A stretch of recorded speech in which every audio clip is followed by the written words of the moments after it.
22 लाख लोगों ने पिछले साल एग्जाम लिखा डॉक्टर बनने के लिए। Do you agree there's a problem with NEET or not? NEET पर सवाल और बवाल कब तक? Supreme Court has rejected separate medical tests. NEET पर फाइनल फैसला आखिर कब तक आएगा? बहुत सारे लोग का सपना होता है डॉक्टर बनने का, पर किसी को एग्जैक्ट रास्ता नहीं पता। 16 घंटे डेली पढ़ना है, बहुत इंटेलिजेंट होना पड़ेगा। एग्जैक्ट सच्चाई है क्या? NEETPrep.com के इस YouTube चैनल पर हम लोग स्टार्ट कर रहे हैं एक multi part series all about NEET exam. All about NEET exam, वो सारी चीजें जो आप जानना चाहेंगे। डॉक्टर कैसे बनते हैं, वो प्रेस्टिजियस MBBS कॉलेज की सीट कैसे मिलेगी, कौन से एग्जाम की तैयारी करनी है, उस एग्जाम का पैटर्न क्या है, और precise day to day, week to week तैयारी कैसे करनी है, जिससे अल्टीमेटली डॉक्टर बनने का सपना पूरा हो पाए। इस मल्टी पार्ट सीरीज को आप इस वाले चैनल पर रेगुलरली देख पाएंगे। इस चैनल को लाइक कर लीजिए, सब्सक्राइब कर लीजिए। मेरा नाम है कपिल गुप्ता, मैं हूं फाउंडर NEETPrep.com का, and I will be your host for this series.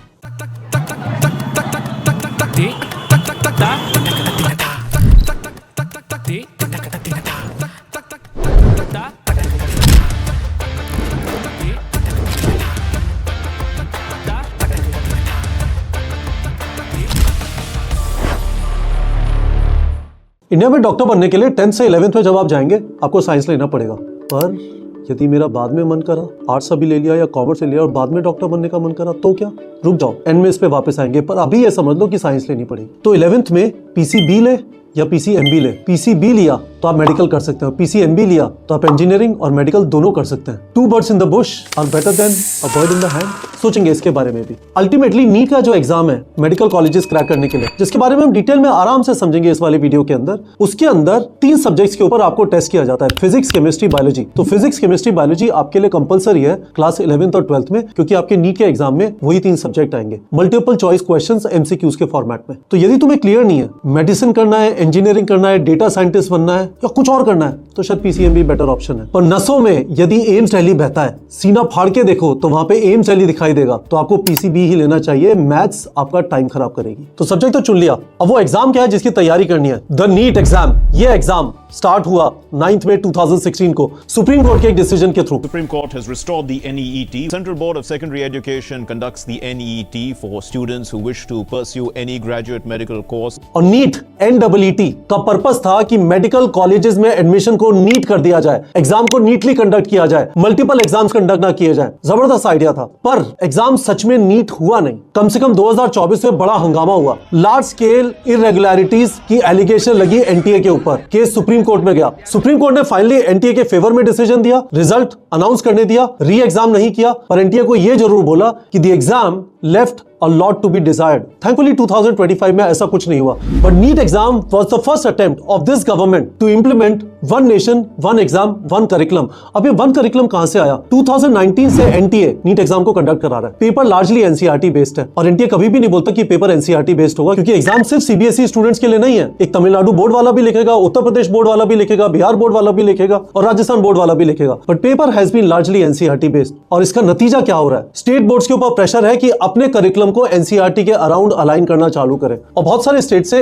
इस वाले रीजन की वजह से पुशबैक आ रहा है कि जो डाइवर्सिटी एग्जिस्ट करनी चाहिए एजुकेशन के अंदर, वो धीमे धीमे होमोजेनाइज हो रही है one nation one exam one curriculum की वजह से। But this is the reality of NEET exam right now. यदि आपको MBBS में एडमिशन चाहिए, यदि आपको डेंटल में एडमिशन चाहिए, यदि आपको बहुत सारे आयुष कोर्सेज, नर्सिंग, फार्मेसी, इनमें एडमिशन चाहिए, तो ये भी आज नीट एग्जाम के थ्रू हो रहे हैं। और गवर्नमेंट का इंटेंट दिखाई देता है कि in some time in coming years every health science admission in colleges should happen through NEET exam. By the way एक जबरदस्त ट्रिविया है, 9 मई 2016 को नीट एग्जाम का जन्म हुआ सुप्रीम कोर्ट के डिसीजन के थ्रू। 9 मई 2016 को ही NEETPrep.com का भी जन्म हुआ, जिसका मैं फाउंडर हूं। तो हम लोग आगे चलते हैं। जरा बताइए वीडियो के कमेंट्स में, ज्यादा बच्चे नीट की तैयारी करते हैं या ज्यादा बच्चे इंजीनियरिंग की तैयारी करते हैं? तो this is the fact right now. जब नीट का एग्जाम हुआ था 2016 में, approximately same number of aspirants were there for JEE and NEET. धीमे धीमे वो ग्राफ नीट का बिल्कुल ऊपर चला गया और JEE का काइंड ऑफ स्टैग्नेट कर गया। 2025 के अंदर 22.5 लाख लोगों ने नीट का एग्जाम लिखा और 13 से 14 लाख लोगों ने JEE का एग्जाम लिखा।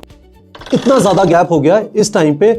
Medicine is the predominant exam which is being written by aspirants across India K-12 stage पे। तो 22 लाख नीट एस्पिरेंट्स और 1,17,000 मेडिकल कॉलेजेस में सीट्स। अरे असलियत में तो 60,000 सीटें हैं, क्योंकि बाकी सीटों में 1 करोड़ रुपए देना पड़ता है, जो प्राइवेट और डीम्ड कॉलेजेस हैं। तो आप आइंस्टाइन है, डार्विन है, तभी आप नीट क्रैक कर पाएंगे, या फिर कुछ और चाहिए? NEET is not about intelligence. In fact कोई भी कंपेटिटिव एग्जाम इंटेलिजेंस के बारे में नहीं है। It is about hard work, it is about discipline, it is about consistency, और वो कंसिस्टेंसी जो आपके डेली रूटीन में बिल्ट इन होनी चाहिए। मैं ये आपको पिछले 10 साल के एक्सपीरियंस के बेसिस पे बता रहा हूं। neetprep.com पे अब तक 10,000 से ज्यादा स्टूडेंट्स का गवर्नमेंट मेडिकल कॉलेजेस में सिलेक्शन हुआ है, और मैं इस बारे में 100% कन्विंस्ड हूं कि इंटेलिजेंस कुछ नहीं होती। आप मेहनत करेंगे, आप नीट क्रैक कर सकते हैं, आप best of the best government medical colleges में जा सकते हैं। तो इसको हम डिटेल में कवर करेंगे आने वाले वीडियोस के अंदर। पर ये समझ लीजिए कि टोटल तैयारी 3 से 3,500 घंटे की है। कोई 2 साल तैयारी करता है डेली के 4 से 5 घंटे। पर एग्जाम का पैटर्न है क्या? 180 क्वेश्चन 180 मिनट, और 180 क्वेश्चन डिवाइड हो गए physics 45 question, chemistry 45 question, bio 90 question. सही किया 4 मार्क्स, यानी 180 question 4 mark, total paper 720 marks का, और गलत किया -1, नेगेटिव मार्किंग है। और अभी भी ये paper pen paper OMR format में होता है। 5,000 से ज्यादा centres across India, first Sunday of every May. अब इसकी एलिजिबिलिटी को जरा समझ लेते हैं। पहली एलिजिबिलिटी, मिनिमम एज, जिस साल नीट का एग्जाम हो रहा है उस साल के 31 दिसंबर को आपकी उम्र कम से कम 17 साल होनी चाहिए, otherwise you are not eligible. उससे कम आपकी उम्र है, आपको अगले साल का वेट करना पड़ेगा। Maximum age no limit, attempts no limit, आप कितनी बार भी एग्जाम लिख सकते हैं। इनफैक्ट हमारे पास एग्जाम्पल्स हैं, और काफी सारे अखबारों के अंदर भी एग्जाम्पल्स आते हैं। ऐसे लोग जिन्होंने 50 साल की उम्र से ज्यादा में नीट क्लियर किया, ऐसे लोग जिन्होंने पहले इंजीनियरिंग किया और उसके बाद नीट का एग्जाम देके डॉक्टर बने। तो नीट उस मामले में जबरदस्त फ्लेक्सिबल है कंपेयर टू जेई, जहां पे एडवांस के अंदर सिर्फ 2 अटेम्प्ट्स है और मेन के अंदर सिर्फ 3 अटेम्प्ट्स है। दूसरा eligibility criteria, physics, chemistry, biology और इंग्लिश, ये 4 सब्जेक्ट आपके पास होने चाहिए। इनमें से फिजिक्स, केमिस्ट्री, बायोलॉजी के अंदर यदि आप जनरल और ईडब्ल्यूएस कैटेगरी से हैं तो आपका एग्रीगेट होना चाहिए 50%। यदि आप SC, ST और OBC से हैं तो आपका एग्रीगेट होना चाहिए 40%। और फाइनली वो जो हमने पहले सवाल डिस्कस किया था, मैंने आर्ट्स ले लिया, मैंने कॉमर्स ले लिया, बाद में मेरा मन किया कि मैं डॉक्टर बनना चाहता हूं या मैं हेल्थ साइंसेज में जाना चाहता हूं, तो क्या करूं? तो नीट एक जबरदस्त एग्जाम है, इसमें एक डेलिब्रेट फ्लेक्सिबिलिटी इनेबल की गई है, और उसका एग्जैक्ट रीजन आज तक गवर्नमेंट ने कभी दिया नहीं।